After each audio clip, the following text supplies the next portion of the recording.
Hello, Internet. It is I, Nicholas Anthony. I recently had a show in Irvine, California at the Irvine Improv, and a woman yelled something out during the performance that made me stop and really have to evaluate the show and what I was saying. And in the end, it turned out to be an amazing thing, but this is what it's like to be a stand-up comedian in 2018. Enjoy. I was like, oh my God, this guy's great. And so I tried to connect to him, and I looked at his name tag, and it said Arnold. Not a lot of 20-year-old Mexican kids named Arnold, right? Am I wrong? Am I way out of line? Pardon? What about him was Mexican? He was from Mexico.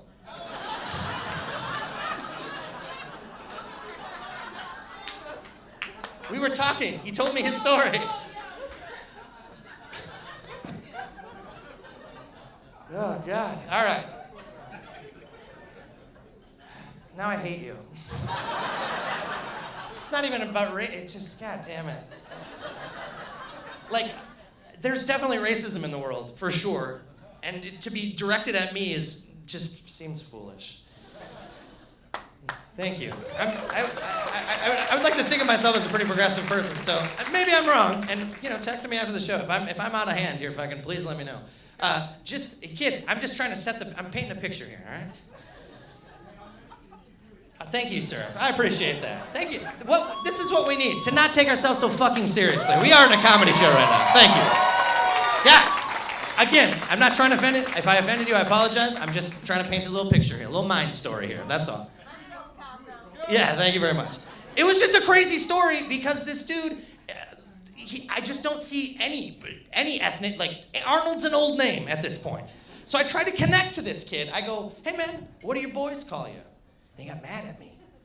He's like, bro, my name's Arnold. My boys call me Arnold. I was like, oh shit, I misread it. I tried to bring us together and it pushed us apart, kind of like what happened with me and this girl right here. I was trying to make you laugh. I just thought I was being a crazy racist. You see this shirt? Is this like, I'm a racist? No, this is like a nice...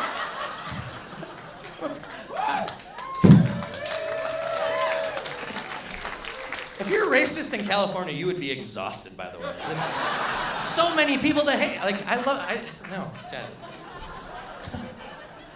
It's good. We're all in this together, one love. And so, this kid, super Mexican, by the way, he had like a churro stand. It was crazy. It was really nuts. Selling churros. I don't even know what's going on.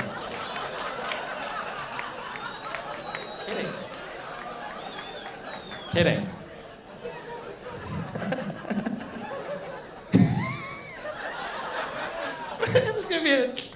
I'm gonna get drive-by and then, it's gonna be sorry. I'm not being racist, I'm just being cliched at this point. Just being cliched, just being unoriginal. You're now making me, I'm gonna be a little more high-minded about this, all right? I gotta be a little smarter about this. This guy's from, I gotta be more specific. I got it, it's on me. You helped me.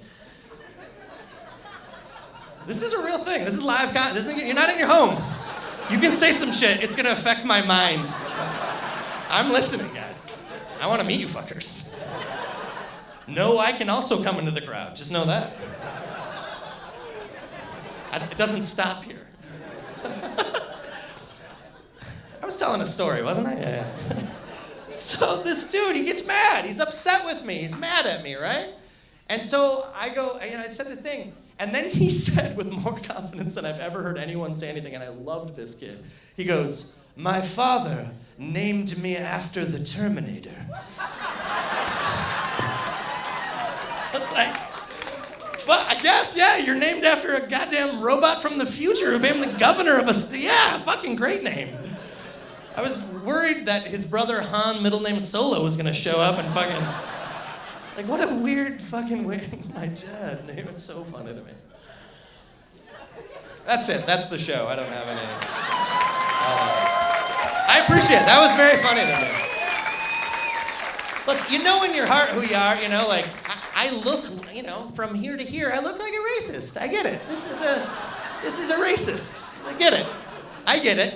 I'm not. I know what's in my heart. I mean, I know, but, It's tough. I was about to say, was literally about to say, it's tough to be a white guy, you know?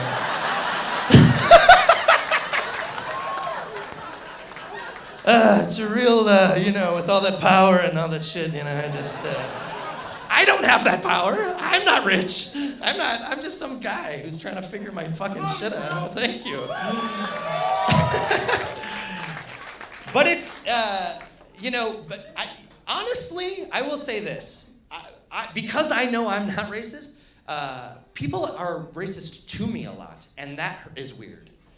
Like, I was driving. This is a weird story I haven't told in a while, so please bear with me if this isn't funny.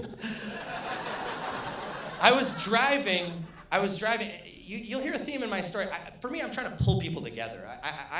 When I'm on the road a lot, you get isolated and lonely. I try to meet people because it's the only resource you're never going to run out of. Like, there's some really interesting people in here, and I'm sure there's some shitbags too, but I want to meet them. And I'm a bit of a shitbag sometimes, you know? I got a lot of range. There's some good. I love my mom. I fucking hate you when I'm driving my car. You know, I'm like, there's a lot of, like, you seem like a very nice person, but if you barely cut me off in traffic, my first thought would be like, I'm gonna follow you home and kill your family. Like that's in there as well as, like, look people in the eye when you shake their hand. Like, that's all in there, you know? That's all in there. And I was driving, and I'm a little aggressive, because I'm just an aggressive person. That's who I am. But I saw someone, you know when you see this is how I know I'm a bad driver, because I saw someone just like motherfucking, just cutting people off. It was just egregious, like bad. And my first thought was like, yeah, get him, yeah. Like I connected to that dude, you know? Like to me and him are the same. I've done that shit. I've been a fucking maniac, you know? Like that guy's just... But what was crazy is the way traffic kind of was going, zigging and zagging, I eventually caught up to him, and there was a moment where I motherfucked the motherfucker. I zipped right in front of him, you know? And it was weird because he starts honking his horn and flashing his lights at me. I was like, what the fuck? I thought we were both motherfuckers. What? I thought we were both pieces of shit. I mean, what's going on here? You know, like what the hell? And he pulls up next to me and he wants to talk about it. Now, this dude was like a 45-year-old black dude. Doesn't matter, it's just part of the story. Yeah, let's get it on. It is important to bring this up because of something but I'm only saying this because it needs to be, it's important for the reference. So to me, at the time, it wasn't about, it was just a dude. It had nothing to do with his ethnicity. But he rolled down his windows and he wanted to talk. And so I rolled down my window and he goes, what did he say? He goes, hold on a sec. Remember this. He goes, he always starts freaking out. He's like, what the fuck, man? You can't do that to me. I was like, dude, I was just doing what you were doing to everyone else. We're the same, motherfucker. We're the same. And he was like, we the same. And he looked in his own rearview mirror at that moment. He was just like, he thought he stopped being black for a sec. He was seeing the difference between us. I was seeing the same. That's some Martin Luther King shit. That's some content of your character shit. Now, my character happened to be being an asshole at the time, but character nonetheless. So, there you have it. I hope you got as much out of it as I did. I hope we all learned a lot and laughed a little. And just for your own reference, on stage, I assumed the woman was Latino. It turns out she was... just a crazy world we live in. And so she came up after the show and she was like apologizing. She's like, oh, I'm sorry, I shouldn't have been speaking out during the show. You're clearly not racist at all. But and she loved the show. And so anyway, just stand-up comedy at its finest. Come see me perform live soon. Talk to you soon. Bye.